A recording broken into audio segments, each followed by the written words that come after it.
তাকে শিখাইয়া 100% পারদর্শী করে তারপরে তাকে ফিল্মে নিয়ে আসছি। আজকে সে সুপারস্টার, এটার জন্য আমার অনেক অহংকার।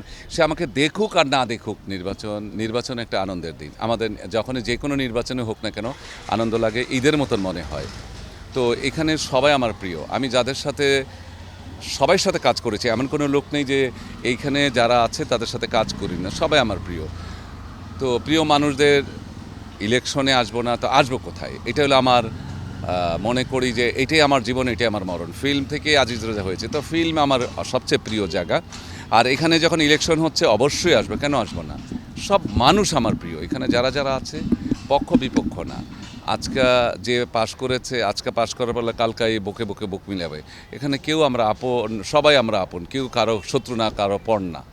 তো অবশ্যই আসবে। যেমন আপনারা এসেছেন, যখনই কোনো ইলেকশন হয় আনন্দের মতন ঈদের মতো ছুটে আসেন আপনারাও, যেমন আজকেও আপনারা ছুটে এসেছেন। আর আপনারা তো সবসময় থাকবেন, কারণ আপনারা হলেন আমাদের মাথার মণি। কারণ সাংবাদিক ছাড়া প্রচারণা কখনই হয় না। আজকে আজিজ রাজা হয়েছে, শাকিব খান হয়েছে, যত বড় বড় হিরোইন হয়েছে না কেন, আপনারা হয়তো অনেকেই দেখেন নাই, ছায়াচন্দ্র আওলাদ, চিত্রালীর বেলাল ভাই, রফিকুল বাড়ি চৌধুরী, রফিক ভাই, ওনারা অনেক বড় বড় শিল্পী ছিলেন, সাংবাদিক ছিলেন, জার্নালিস্ট ছিলেন। তাদের সাথে ইন্টারভিউ দিয়েছি। যখন চিত্রালী সিনেমাতে যখন একটা ছবি বের হতো তখন নিজেকে খুব প্রাউড হতো। ছায়াচন্দ্র আহ্লাদ, আমির, শফি, ইনু, মনু, এরা যখন ছিল অনেক বড় বড় জার্নালিস্ট ছিল, তাদের সাথে কাজ করেছি।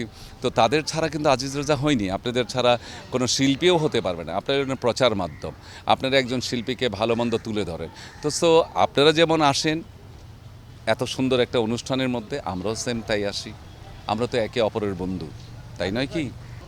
ওর সাথে আমার সম্পর্ক সারা জীবনে ভালো ছিল, আজীবন থাকবে, মৃত্যুর আগ পর্যন্ত থাকবে। ব্যস্ততার কারণে অনেক সময় বাবা মার সঙ্গে সন্তানরা রিলেশন রাখতে পারে না, দুইজনে দূরে থাকে। তো ও দুই বাংলারই ব্যস্ত, তার সাথে সম্পর্কটা হয়তো একটু কম, কিন্তু যোগাযোগ তো অবশ্যই তার সাথে হয়। আর আরেকটি, বাংলার ইতিহাসে ওর যে মহরত হয়েছিল, আমি জানি না এরকম কোনো হিরোর মহরত হয়েছিল কি না। অনেকগুলো মন্ত্রী নিয়ে এসে প্রায় 113 জন ছেলে মেয়ে দিয়ে তাকে মাইকেল জ্যাকসন দিয়ে ডান্স করেছি। সোহানুর রহমান সোহান ভাইয়ের ছবিতে, মানিক ভাইয়ের ছবিতে। সেইভাবে তাকে আমি তৈরি করে নিয়ে আসছি। সে নাচে, গানে, ফাইটে, অভিনয়ে, ড্রাইভিংয়ে এমন কিছু নাই যে তারে আমি শিখাই নাই। তাকে শিখাইয়া 100% পারদর্শী করে তারপরে তাকে ফিল্মে নিয়ে আসছি। আজকে সে সুপারস্টার, এটার জন্য আমার অনেক অহংকার। সে আমাকে দেখুক আর না দেখুক, যার জন্য আমি এতটা করেছি, যার জন্য জীবনের অনেক কিছু বিসর্জন দিয়েছি, যার জন্য যদি শুটিংয়ে যেতাম সারাক্ষণ মনটা পড়ে থাকো ছোটো ভাইটার দিকে, আহা কী জানি করতেছে না, প্র্যাকটিস করতেছে না, কী করতেছে না, কী করতেছে, সব কিছু। আজকে সে সাকসেস। যদি সে ভালো না করতো, তার চেয়ে অনেক সুন্দর সুন্দর সুদর্শন হিরো অনেক এসেছে, তারা কিন্তু শাকিব খান হয় নাই, শাকিব খান হয়েছে। এটা আমার অনেক বড় প্রাউড, অনেক বড় প্রাউড। এটা কতদিন পর্যন্ত মানে কথা হয়নি আপনাদের সাথে, মানে এই তো 2-3 দিন আগে কথা হয়েছে। হ্যাঁ, ওর কাছে কথা হয়েছে আমার সমিতির মাধ্যমে। ওই যে রাজকুমারী নাকি একটা ছবি হচ্ছে, রাজকুমার ছবি। তো আমি আসিনি, আমার অ্যাসিস্ট্যান্ট, যেহেতু আমার সমিতির প্রেসিডেন্ট আমি, তো আমাদের সমিতির একটা নিয়ম আছে যে যখনই বাইরের দেশের কোনো শিল্পী আসবে বা ডান্স ডিরেক্টর আসবে, তখন আমাদের সমিতির সদস্য হতে হবে। 1 বছর জন্য আমরা একটা পারমিশন দিই। সেটার জন্য আমাদের ফিল্মের একটা, আমাদের সমিতির একটা ডোনেশন লাগে। সবাই গেছে। তারপর আমি ছিলাম তখন ফ্যান্টাসি কিংডমে। ওটা ছিল শ্যাটান গার্মেন্টসের একটা বড় প্রোগ্রাম ছিল, সেই প্রোগ্রামে ছিলাম। আমি আসতে পারি, আমি টেলিফোন করে বলে দিয়েছি, কয় ভাই কোনো বলতে হবে না, আমি জানি আপনার ব্যাপারটা। তারপর আমি যখনই বলে দিয়েছি সঙ্গে সঙ্গে কাজটি করে দিয়েছি। আরেকটি কথা আপনি বলবেন, আপনি সারা জীবন যার জন্য করবেন, আপনি সারাটা জীবন যাকে নিয়ে বিসর্জন দিবেন, সে যখন বড় হবে, আমি সাকিবের কথা বলছি না, সে যখন বড় হবে তখন আপনার সঙ্গে যোগাযোগ কম করবে, আপনার সঙ্গে আপনাকে নিয়ে যাবে না। কেন নিয়ে যাবে না জানেন? তখন সে আপনার ছোট ভাই, তখন সে আপনার অ্যাসিস্ট্যান্ট বা আপনার অনেক ছোট। সে আপনার সামনে সিগারেট খায় না, মদ খায় না, তাস খেলে না, জুয়া খেলে না, আড্ডাবাজি করে না। কিন্তু আপনি যখন সবসময় ওর পিছে পিছে থাকেন, তখন কিন্তু ওইগুলো করতে পারবে না। ওরও একটা স্বাধীনতা দরকার, ওর একটা ব্যক্তির স্বাধীনতা আছে। তো সেই ব্যক্তি স্বাধীনতার জন্যই আমি নিজে থেকে দূরে থাকি। শুধু ইটের কথা বলছেন কেন? একটা ইট তখন ছিল হয়তো 120 টাকা করে, কত 15 টাকা না 10 টাকা ছিল ইট। আর এখন কিন্তু এক একটা ইটের দাম অনেক বেশি। তখন যে ইটটা ছিল 20 টাকা বা 30 টাকা, সেই ইটটা যদি আমি গণাই ধরি, সেই টাকাটা এখন হবে একটাই 1 লাখ টাকা তখনকার যুগে। তো এরকম অনেক হয়েছে। শুধু ইটের কথা বলছেন কি, এটা তো সাময়িক একটা ব্যাপার, ইটের কথা না। এমনকি পরিচালক সমিতিতে এই যে এফআই মানিক ভাই আমাকে থাপ্পড় দিয়েছিল সাকিবের জন্য, আমি কেন তার সাপোর্ট করি, অনেক কিছু। তো এই সাকিবের জন্য আমার কর্মজীবনের জন্য, আমার সংসারে, আমার ব্যক্তি জীবনে অনেক সমস্যা হয়েছে, তারপরেও কিন্তু সাকিবকে ছাড়ি নেই। তারপরেও সাকিব আমার পাশেই ছিল, আমার ছোট ভাই, তাকে আদর করতাম। আমার মনে হয় তারে বোধহয় আমি এক সেকেন্ডের জন্য ভুলতে পারতাম না, ছোটো ভাইটারে কবে হিরো বানাবো। তো এমন একটা ছবি ছিল, শোনেন তাইলে আপনারা অনেক প্রশ্ন করবেন, কিছুই প্রশ্নের উত্তর জানেন না আপনারা। দেলোয়ার জাহান জন্টু, আমার উকিল বাবা, আমার শ্রদ্ধেয় উকিল বাবা, আমার অনেক ছবি করেছে উনি। ওনার ছবির একটা ছিল জলদৃশ্য, 4 নাম্বার হিরো ছিল, ওই ছেলেটা ছিলাম রফিক। তো ওনাকে আমি নিয়ে গেছিলাম, শাকিব খানকে বলছিলাম নেওয়ার জন্য, আব্বা একটা ক্যারেক্টারের জন্য ওরা জানা, ছোটোখাটো ক্যারেক্টারের জন্য। ওই দেলোয়ার জাহান জন্টু যদি আপনাকে বকা দিয়ে কথা বলে মনে করবেন আদর করছে, আর যদি বকা দিয়ে কথা না বলে মনে করবেন আপনারে পরবানায় ফেলাইছি। তো ওদিন আমাকে বলছে, এই শালার করে শালা, ওদের মাক্ষমিয়া তেলের ডিব্বা রাবের টিন মনে হয়, মাক্ষমিয়া তেলের ডিব্বা রাবের টিন মানে অনেক খারাপ জিনিস, ওকে নেয় নাই। পরবর্তীতে কিনো ওনার ছবিতে এই বিষে বড়া নাগিন মুনমুনের সঙ্গে সুপার হিট করেছে। এরকমই আপনার যখন যৌবন থাকবে, মার্কেট থাকবে, আপনার কর্মজীবন থাকবে, আপনার চাহিদা থাকবে, আপনার সব কিছু থাকবে, আপনি কিনে টানাটানি করবে, এইটাই স্বাভাবিক। এই যে আমার চেয়ে কত সুন্দর চেহারার মানুষ এখানে খাড়া রয়েছে, ওই যে দেখেন কি টিভির চেহারা, কত আলু বাখারা চেহারা, কই অর্থ চেহারা নেন না। এই যে আপনার নিয়ে আপনি আমার ইন্টারভিউ নিতেছেন, আপনার চেহারা আমার চেয়ে অনেক সুন্দর, কই আপনার চেহারাটা তো নেন না। ফিল্ম থেকে আমি তৈরি হয়েছি, আমার মতো আজিজ হারা নেন না। যখনই মানুষের নাম হবে, ডাক হবে, সুনাম থাকবে, তার চাহিদা থাকবে, তখনই আপনারা নেবেন, এটাই স্বাভাবিক। আমি জানি না কেন হতে পারছে না সুপারস্টার শাকিব খানের মতো। হয়তো সে নাচ জানে না, বা নাচ জানলে অভিনয় জানে না, অভিনয় জানলে হয়তো গ্রুপিং জানে না, গ্রুপিং জানলে হয়তো তার ফাইট জানে না, ফাইট জানলে হয়তো নাচ জানে না। কোনো না কোনো কিছুর অভাব আছে, যে কোনো না কোনো কিছুর অভাব আছে। আর শাকিবের মধ্যে আমি জানি যতটুকু আছে, সুদর্শন যাকে হিরো বলে, সুদর্শন হিরো বলে, আমার চোখে সুদর্শন হিরো ছিল জাফর ইকবাল ভাই। আমি যখন সুপারস্টার ডান্স ডিরেক্টর, যখন আমি ডান্স ডিরেক্টর, তখন ওয়াসিম ভাই, রাজ্জাক ভাই, আলমগীর ভাই, দিলীপ দা, চাষি, জসিম ভাই, তারপর সোলানা ভাই, রুবেল, সুব্রত, সাত্তার, কাঞ্চন ভাই, আলিরাজ মামা, সবাই সুপার হিট। তারা সবার সাথে কাজ করেছে, কারো বাদ নেই, সবাই কাজ করতো। এখন তো হাতে গোনা কয়েকজন হিরো, তাই না?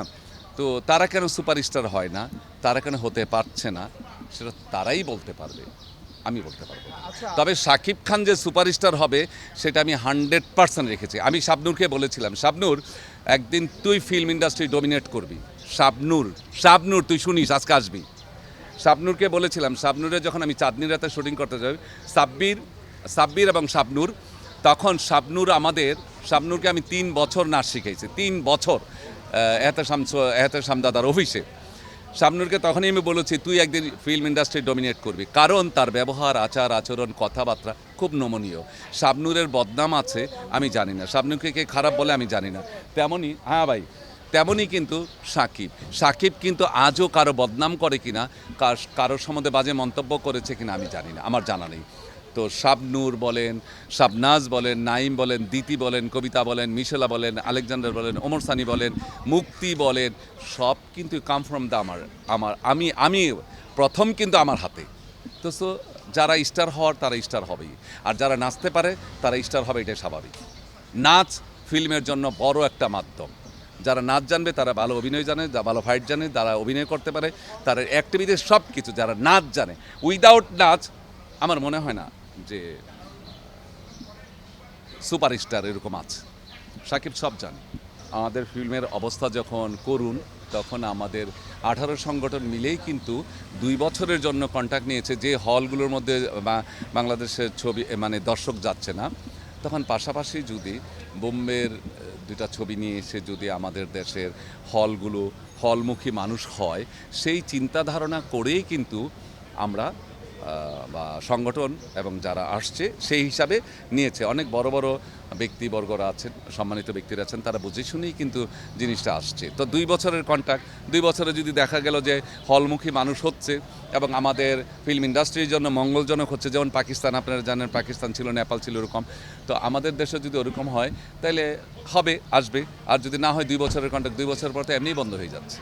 যে এনেছে, যে ডাইরেক্টর এবং প্রযোজক এনেছে তাকে আপনি প্রশ্ন করলে হবে, কিন্তু আমাদের একটা রুল আছে, সেই রুল অনুযায়ী আপনার বাইরের লোক আনতেই পারে, আমাদের দেশের অর্ধেক ওই দেশের অর্ধেক। কিন্তু এখানে যখন পারমিশন নিয়েছে তখন আমাদের যেভাবে নিয়ম শৃঙ্খলা আছে সেটাও কিন্তু নিয়েছে। আমার কিন্তু ইন্ডিয়াতে 42টা ছবি রিলিজ হয়েছে। আমার সোহমের প্রথম ছবি ডান্স ডিরেক্টর আমি, ঋতুপর্ণার প্রথম ছবি ডান্স ডিরেক্টর আমি। সোহম, ঋতুপর্ণা, ইন্দ্রাণী হালদার, প্রসেনজিৎ, তাপস পাল, চিরঞ্জীবী সবার কাজ করেছে, উড়িষ্যাতে গিয়ে, গ্যাংটকে গিয়ে, সিকিমে গিয়ে। তো তখন কিন্তু তারা প্রশ্ন আমাকে করে নাই, ইন্ডিয়াতে এত বড় বড় বিখ্যাত ডান্স ডিরেক্টর থাকতে আপনাদের কেন নিয়ে আসছে। এটা হলো যার যার যে প্রডিউসারের ব্যক্তিগত ব্যাপার, এখানে আমি নাক গলাইতে পারবো না। কিন্তু যদি আমার নিয়ম না মাইনা করে তাহলে আমি নাক গলাইতে পারবো। কিন্তু যারা আনছে তারা তো নিয়ম কারণ মেনেই আনছে। একটা প্রত্যেকটা দেশেরই কিন্তু একটা নিয়ম শৃঙ্খলা থাকে, তাই নয় কি? তো নিয়ম শৃঙ্খলা মেনেই বোধহয় তারা নিয়ে আসছে, হতেই পারে। যেমন আমি আপনার চয়েসের ডান্স ডিরেক্টর আজিজ রাজা, কিন্তু ওনার হইতে পারে খোকনে, ওনার হইতে পারে কালুর, ওনার হইতে ইউসুফে, ওনার হইতে নুহুর, এক একজনের এক এক পছন্দ থাকতেই পারে। এইবার যারা আসবে, যারা আসছে, যারা আছে, তারা প্রত্যেক ফিল্ম ক্লাব, একটা ফিল্ম ক্লাব। তো ফিল্ম ক্লাবে ফিল্ম হবে, এবারে ঘোষণা দিয়েছে অনেকেই যে ফিল্ম হবে, এবং কেন আসবে না? ফিল্ম ক্লাব তো ফিল্মের লোক নিয়েই পরিচালিত হচ্ছে, ফিল্মের লোক নিয়েই কাজকর্ম হচ্ছে। তো ফিল্মের মঙ্গলের জন্যই তো কাজ করছে, অমঙ্গলের জন্য তো কাজ করে না। যারা আছে তারাও ভালো কাজ করবে, যারা আসছে তারাও ভালো কাজ করবে। ফিল্মের অমঙ্গলের জন্য কেউ কিন্তু কখনোই কিছু করেনি। এই নির্বাচনের মাধ্যমে কি আমরা বাংলাদেশের চলচ্চিত্রকে একটা ভালো জায়গায় দেখার আশা করতে হতে পারি পারে না? যে ব্যক্তিরা আসবে, যেমন এখন লিপু ভাই আছে, তারপরে নাদিমরা আছে। তো নাদিম এবং লিপু ভাইয়ের ম্যাক্সিমাম ছবি ডান্স ডিরেক্টর আমি, ম্যাক্সিমাম ছবি ডান্স ডিরেক্টর নেই। লিপু ভাইয়ের ছবি দিয়ে আমি পুরস্কার পেয়েছি। তো লিপু ভাই আমার খুব পছন্দের মানুষ। এখানে আলম আমার বন্ধু, ইকবাল আমার ভাই। তো এরাও কিন্তু আমার প্রিয় মানুষ, এরাও আমার ভালো মানুষ। আমি কিন্তু কারোর জন্য ভোট চাচ্ছি না, ভোট চাচ্ছি শুধু একজনের জন্য। কার জন্য? শবনম পারভীন। শবনম পারভীন হলো আমার ছোটকালের বন্ধু, আমার খুব প্রিয় বন্ধু। আমি সবাইকে বলতে পারি, আমার যারা পরিচিত আছে এখন, যারা নাদিম আছে, নাদিমকেও আমি বলেছি, ইকবালরে বলেছি, লিপু ভাইরে বলেছি, লিপু ভাই 10টা ভোটের মধ্যে তো একটা ভোট আমার বন্ধু পেতে পারে। আমার বন্ধুর জন্য আমি ভোটটা চাই, যেহেতু আমার সমিতির প্রেসিডেন্ট আমি গণহারে সবার জন্য ভোট চাইতে পারি না, কিন্তু আমি চাই। কেন চাবো না? বন্ধুর জন্য চাচ্ছি, একজনের জন্য চাচ্ছি, শবনম পারভীন। সবাই আমার প্রিয়। ইকবাল আসলে, আলম আসলে ওয়েলকাম, সুন্দর। লিপু ভাই, নাদিম যদি আসে তাও আমাদের জন্য মঙ্গলজনক। তো আমরা তো অমঙ্গলের জন্য কিছু দেখছি না, সবাই আমরা।